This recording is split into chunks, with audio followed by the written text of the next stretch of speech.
Dear students, in this session we are going to see the book questions under P block elements. Those questions when we start to prepare, start to discuss, may be useful for NEET and IIT JEE preparation also. So let me start with the first question. An aqueous solution of borax. What is borax? Borax is Na2B4O7. We can say sodium salt of tetraboric acid H2B4O7, which may be assumed to be a salt formed by sodium hydroxide and tetraboric acid, and therefore it is strong base, weak acid. So solution must be naturally basic in nature. When it is hydrolyzed, it forms sodium hydroxide followed by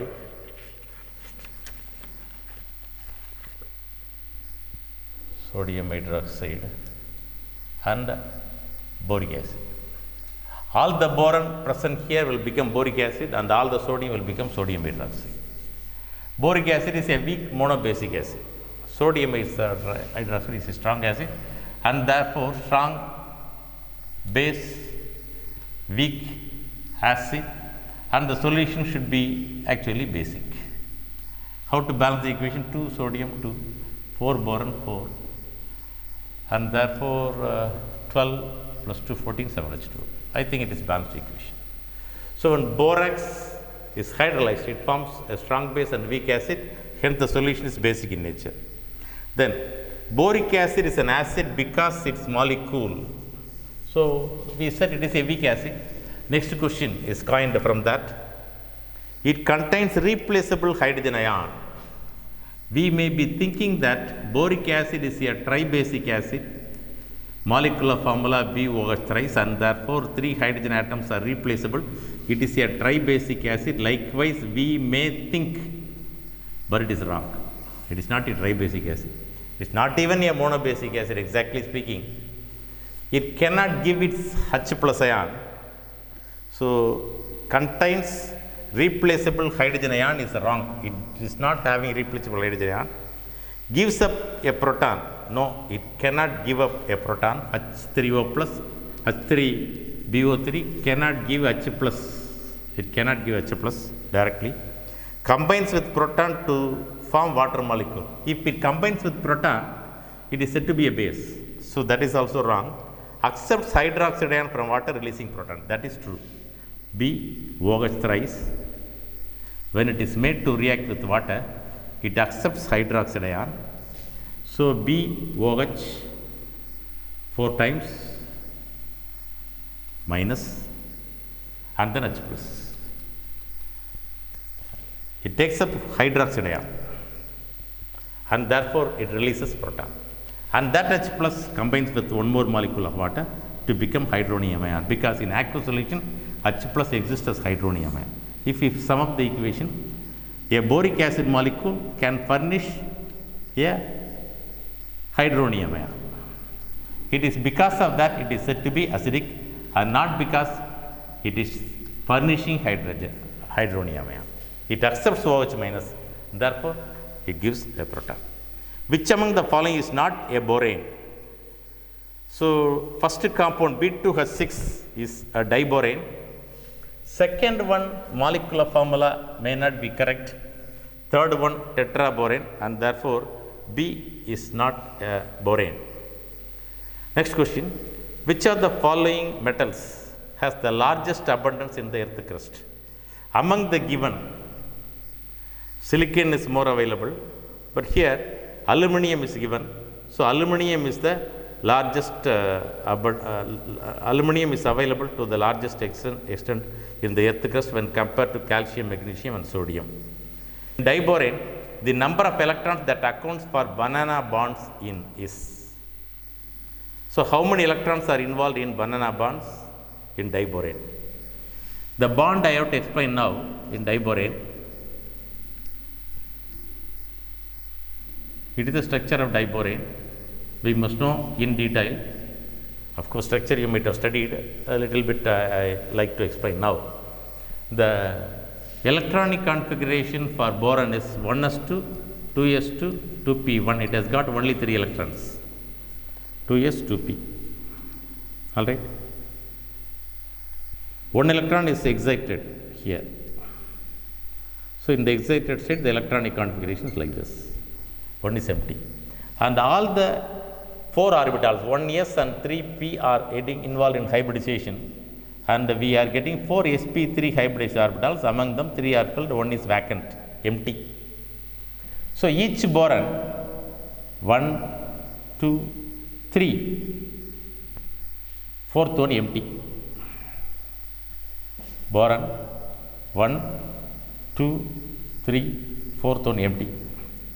1 electron, 1 electron, 1 electron, 1 electron, 1 electron, 1 electron. These singly filled sp3 hybridized orbitals overlap with one hydrogen orbital to get 4 boron hydrogen bonds. All right, singly filled s orbital, makes a bond, makes a bond, makes a bond, makes a.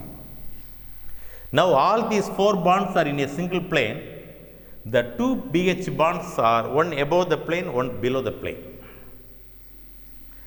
This orbital and this orbital can overlap but cannot make a bond as it has only 1 electron. Now hydrogen forms a bridge with 1 electron.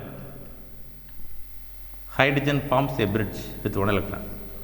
So these 2 electrons are shared among these 3 atoms. So we say it is 3-centered 2 electron bond, 3-center 2 electron bond, which is called as banana bond, because these 3 electrons are scattering over all the 3, above the plane and below the plane. And now the question is, in diborane, the number of electrons that account for banana bonds, 1, 2, 3, 4. So 4 electrons are totally involved in banana bond, option C. The element that does not show catenation among the following p block elements.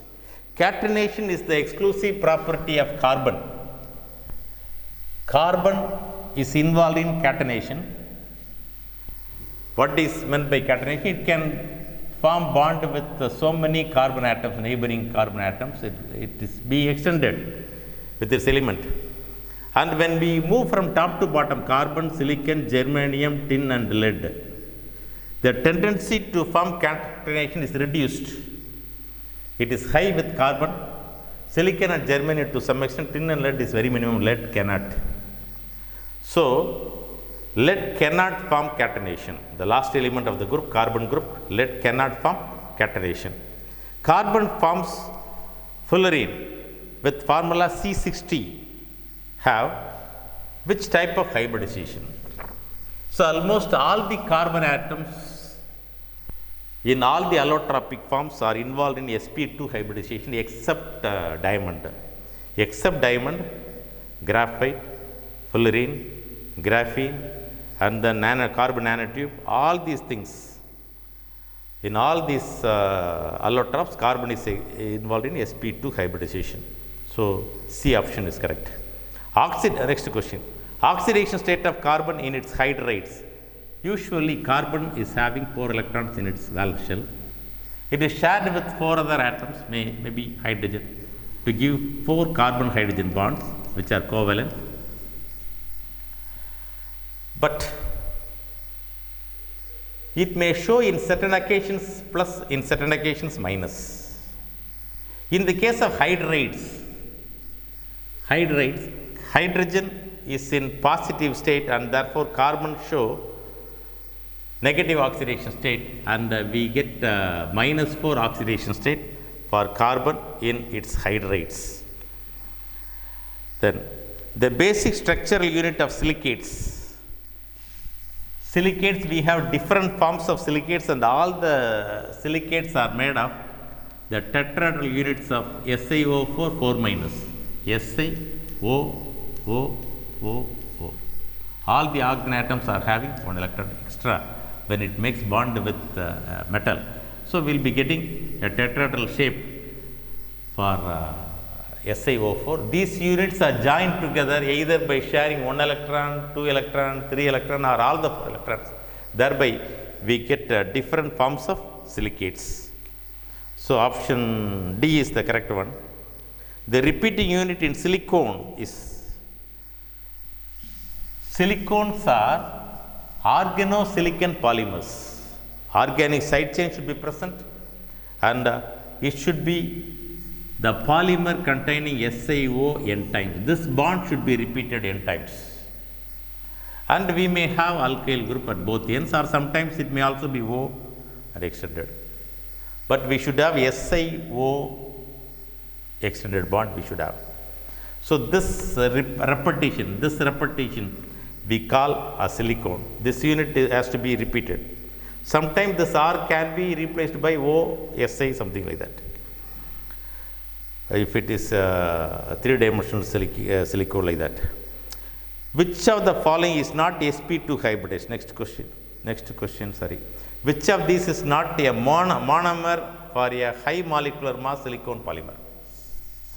High molecular mass silicone polymer. Me3SiCl cannot form a polymer because Me3, it is Si, methyl group and methyl group. This side we have Cl. If it is hydrolyzed, it will become OH.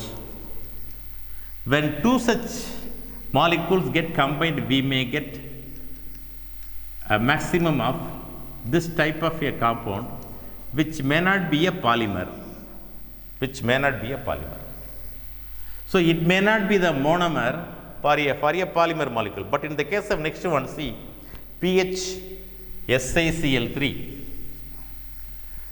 PH means phenyl group, SiCl3. Here, when these chlorine atoms are hydrolyzed, we will be getting silicols. When these silicols undergo polymerization, it may get repeated in all the directions and you will be getting a polymer. Likewise, when MESiCl3 is hydrolyzed, we will be getting silicol of this kind.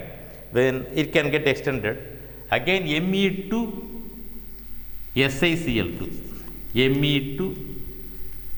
It can also become a silicol of this kind, and we may get a linear silicone. It may get extended, and you may get a linear silicone. Si, Me, OH, OH, water. Again, one more. Si, Me, OH. Likewise, it may get extended, and we get a linear chain. So only in the case of A, it cannot be a monomer for high molecular mass silicone polymer. Question: which of the following is not sp2 hybridized? Graphite, graphene, fullerene. All these three are sp2 hybridized except dry ice. Carbon may be sp3 hybridized in diamond, but in all other allotropes, they are carbon atoms are sp2 hybridized. Dry ice is nothing but carbon dioxide. Here carbon is sp hybridized. All right. How? Carbon at electronic configuration 1s2, 2s2, 2p2. It is the electronic configuration for carbon.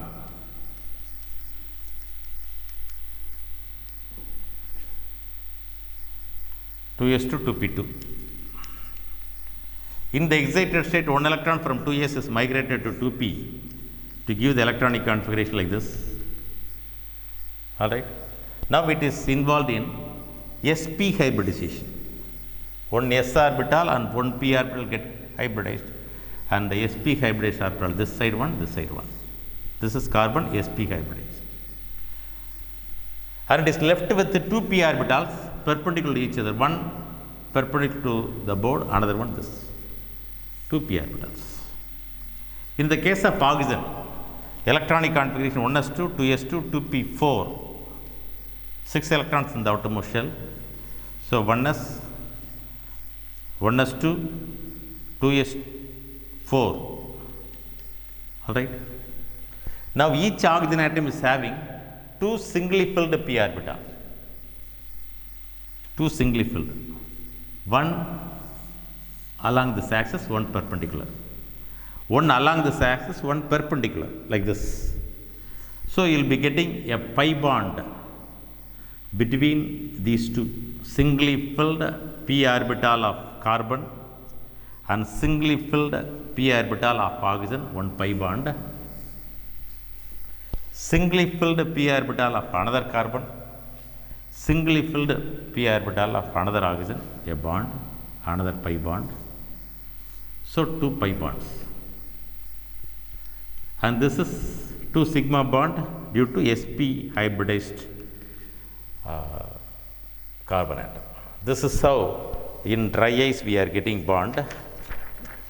Then the geometry at which carbon atom in diamond are bonded to each other is, it is sp3 hybridized. Only in diamond the orbitals are sp3 hybridized in a tetrahedral fashion, in a 3-dimensional manner. Carbon sp3 hybridized orbital, it goes like this. It is bonded with another carbon atom. It is in turn tetrahedrali bonded. Likewise, the chain continues. All right. Likewise, it goes. So tetrahedral. Then, which of the following statements is not correct? A. Beryl is a cyclic silicate. Yes, beryl is a cyclic silicate, and we have explained in types of silicates. You can refer types of silicates so that you will be understanding everything fully. Now I am not going to deal elaborately, just beryl. It is beryllium aluminium silicate, Be3Al2, and it is silicate is SiO3 n times 2n minus, and therefore here it is a hexamer SiO3 6 times. Therefore the charge will be 6 into 2 minus 12 minus. To balance the charge 12 minus, we have 3 into 2 6 plus, 2 into 3 6 plus, totally 12 plus. So it is beryl, beryllium aluminium silicate. And the next one is magnesium silicate is an orthosilicate. Yes, it is olivine iron magnesium silicate, and it is given as Mg2SiO4 is an orthosilicate. That is also correct. SiO4 4 minus is the basic structural unit of silicates. Yes, silicates are formed by SiO4 4 minus unit. It is a tetrahedral unit. By sharing 1 oxygen atom, 2 oxygen atom, 3 or all the 4, we are getting different silicates. And finally, feldspar is an aluminosilicate. Here it is given not aluminosilicate, that is wrong. Feldspar is aluminosilicate. If all the 4 oxygen atoms are shared, you will be getting silica. And if SiO4 4 minus is replaced by AlO4 5 minus, you will be getting this aluminosilicate, AlO4 5 minus. And it is said to be aluminosilicate. So feldspar is aluminosilicate, and that statement is wrong, not is wrong. The next question, aluminum fluoride is soluble in HF only in the presence of Kf. It is due to the formation of aluminum fluoride is soluble in HF. This is because with Kf it forms potassium aluminum fluoride, K3Al(F6), 3 potassium fluoride and AlF3. You will be getting Na3Al(F6). It is because of this HF get dissolved. So K3Al(F6) is the formula.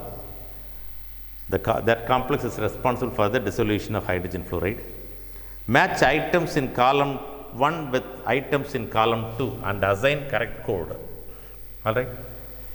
So borosol is nothing but inorganic benzene. You may be knowing borosol is borosine, which is otherwise called as inorganic benzene.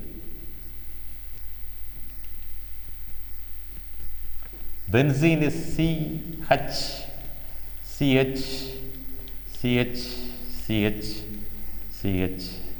CH with alternate single and double bonds. But here we have boron and nitrogen in alternate places, boron and nitrogen. Instead of carbon, boron, nitrogen. In the second period, we have boron, carbon, nitrogen. All are present in the beryllium, boron, carbon, nitrogen, oxygen, fluorine and neon. So carbon is the middle element. Between that, we have boron, carbon. Boron is having 1 electron less, nitrogen is having 1 electron excess. In the valence shell, it has got 4 electrons, 3 electrons, 5 electrons, 3 electrons, 4 electrons, 5 electrons. So, the boron and nitrogen, if it is present in the alternative manner, it behaves exactly like benzene. How? It has got 1 electron excess, it has got 1 electron lower. And therefore, when it makes a double bond, but this double bond is pi electron cloud is formed above and below the benzene ring, and therefore we used to make alternate single and double bond in the form of resonance. Here also double bond, double bond, double bond if I make, you should have slight positive charge, you should have slight negative charge. Positive charge, negative charge, positive charge, negative charge. How? Nitrogen is giving the electron to boron, therefore it will have slight positive charge, and it will have slight negative charge because it accepts electron. Likewise, nitrogen positive, boron negative, nitrogen positive, boron negative. If the electron, the positive negative charges are removed, we can eliminate the double bond also. This is inorganic benzene, Bn, B3, N3, H6. So 2, it is 2. B, boric acid, H3BO3. Boric acid, you may be knowing it is very clear, BOH thrice or H3BO3. It is 1. And quartz. In quartz, it is a form of silicate where all the 4 oxygen atoms are shared, and therefore we get silica, SiO2 4. And D, borax. Borax is Na2, B4, O7, 10H2O. But it may form a tetrahedral likewise, Na2, B4, that's what given here, O5, OH 4 times, 8H2O. So the 2 H2O here are taken inside. When taken inside, 2 H2O and taken inside, 4 hydrogen and 2 oxygen. When 2 oxygen and we are taking 2 more oxygen from here. So 4 oxygen atoms, so OH 4 times. Both are same. It is given in 3. So 2, 3, 4, 3. 2, 1, 4, 3. So option A. Duralumin is an alloy of aluminum, copper, manganese and magnesium. Last option. Thermodynamically, the most stable form of carbon, graphite. Graphite is the most stable form of carbon, which is sp2 hybridized. The compound that is used in nuclear reactors as protective shields and control rods is metal borates, because B10 can absorb neutrons and therefore metal borates are used in nuclear reactors as protective shields and control rods. Then last question, the stability of +1 oxidation state increases in the sequence. While moving from top to bottom, the inert pair effect dominates in boron group. Boron, aluminum, gallium, indium and thallium. Boron is strictly +3, no +1. It is maximum +1. So +1 oxidation state increases in the sequence from here to here. And therefore, aluminum less than gallium, less than indium, less than thallium. First option is correct. So when we start to analyze the questions of one word, it gives an idea over the chapter, and when you start preparing for any competitive examination, it will be helpful. In the next session, I will be discussing few more questions, which multiple choice questions, which may be useful for NEET and IIT JEE. Thank you.